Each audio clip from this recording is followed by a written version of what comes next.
Catequese sobre São José, número 4. São José, homem do silêncio. Estimados irmãos e irmãs, bom dia. Continuemos o nosso caminho de reflexão sobre São José. Depois de ter ilustrado o ambiente em que ele viveu, o seu papel na história da salvação e o seu ser justo e esposo de Maria, hoje gostaria de examinar outro aspecto importante na sua figura, o silêncio. Hoje, muitas vezes precisamos de silêncio. O silêncio é importante. Estou impressionado com um verso do livro da sabedoria que foi lido a pensar no Natal, que diz: "Quando a noite estava no silêncio mais profundo, a tua palavra desceu à terra." No momento de maior silêncio, Deus manifestou-se. É importante pensar no silêncio nesta época na qual ele parece ter tão pouco valor. Os evangelhos não registram quaisquer palavras de José de Nazaré. Nada, nunca falou. Isto não significa que ele fosse taciturno, não. Há uma razão mais profunda.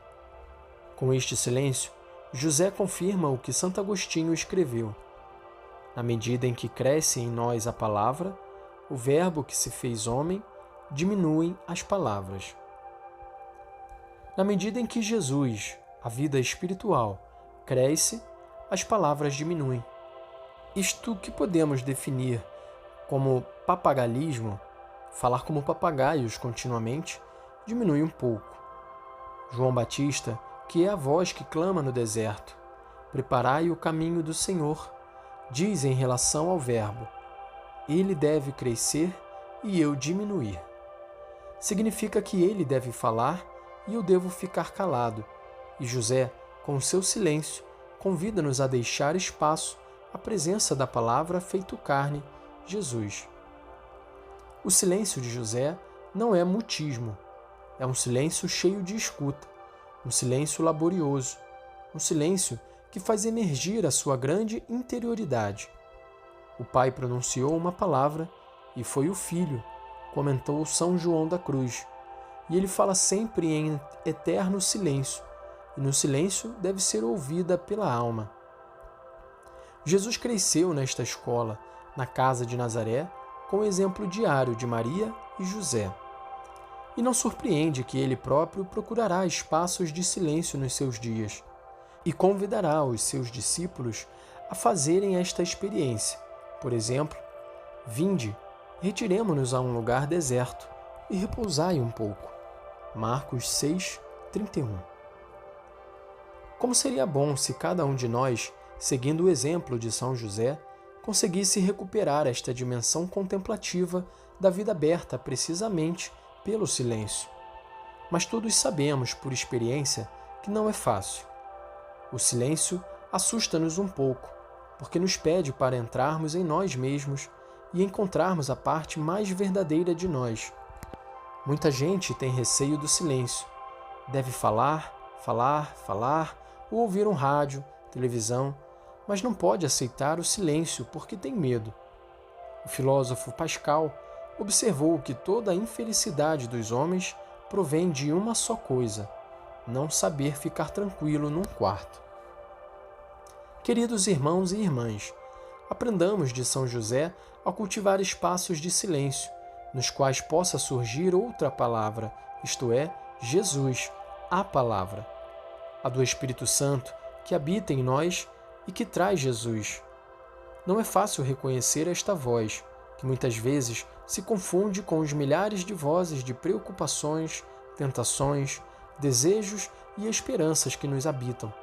Mas sem este treino que provém precisamente da prática do silêncio, até a nossa fala pode adoecer. Sem a prática do silêncio, o nosso falar adoece.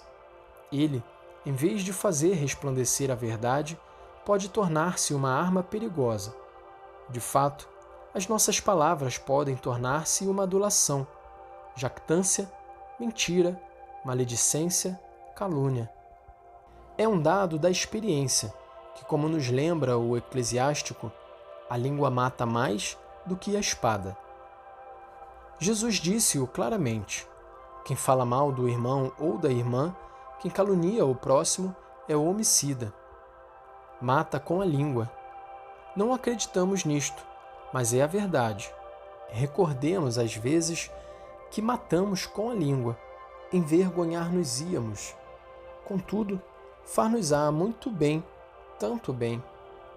A sabedoria bíblica afirma que morte e vida estão no poder da língua. Quem fizer bom uso dela, comerá o seu fruto. Provérbios 18, 21. E o apóstolo Tiago, na sua carta, desenvolve este antigo tema do poder, positivo e negativo, da palavra com exemplos impressionantes.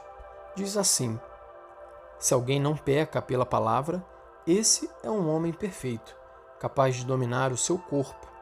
A língua é um pequeno membro e gloria-se de grandes coisas. Com ela, bendizemos a Deus Pai, e com ela amaldiçoamos os homens, feitos à semelhança de Deus.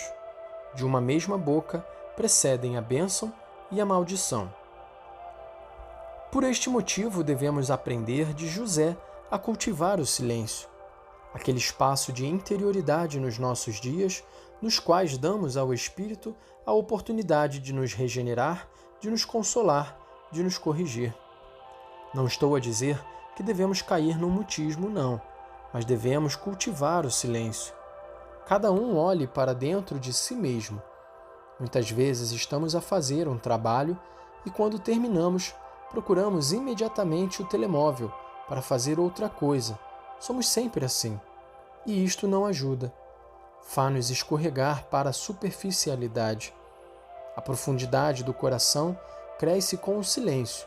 Um silêncio que não é mutismo, como eu disse, mas que deixa espaço à sabedoria, à reflexão e ao Espírito Santo.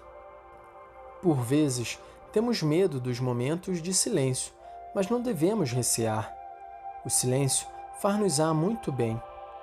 E o benefício para os nossos corações curará também a nossa língua, as nossas palavras e, sobretudo, as nossas escolhas. Com efeito, José uniu o silêncio à ação. Ele não falou, mas fez, e assim mostrou-nos o que Jesus disse outrora aos seus discípulos: nem todo o que me diz Senhor, Senhor, entrará no reino dos céus, mas sim aquele que faz a vontade do meu Pai que está nos céus. Mateus 7, 21. Palavras fecundas quando falamos e temos a recordação daquela canção: parole, parole, parole. Palavras, palavras, palavras.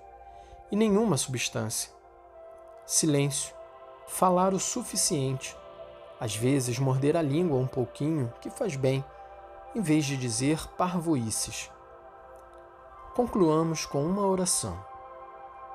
São José, homem do silêncio, vós que no Evangelho não proferistes palavra alguma, ensinai-nos a jejuar de palavras vãs, a redescobrir o valor das palavras que edificam, encorajam, consolam e apoiam. Estai próximo de quantos sofrem por causa das palavras que ferem, como as calúnias e as maledicências, e ajudai-nos a unir sempre as ações às palavras. Amém.